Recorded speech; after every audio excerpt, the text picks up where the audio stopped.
நம்பிக்கைக்குரியவர் யார் என்பதே இன்றைய நற்செய்தி வாசகம். நாம் நம் வாழ்வில் யாருக்கு நம்பிக்கைக்கு உரியவர்களாக இருக்க வேண்டும்? நம்பிக்கை என்பது ஒரே நாளில் நம்மால் பெற்றுக்கொள்ள முடியும் பொருள் அல்ல. நாம் நமது வாழ்வில் வரும் சிறு சிறு பொறுப்புகளில், காரியங்களில் உண்மையாக, நேர்மையாக இருப்பதன் மூலம் பிறரின் நம்பிக்கைக்கு உகந்தவர்களாக மாறுகின்றோம்.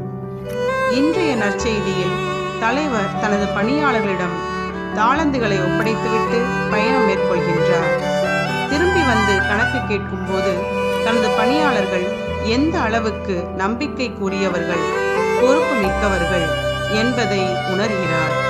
ஆகவே நாமும் நமது வாழ்வின் பொறுப்புகளில் உண்மையுள்ளவர்களாக, நேர்மையாக வழிநடந்து கடவுளுக்கு நம்பிக்கைக்கு உரியவர்களாக வாழ முயல்வோம்.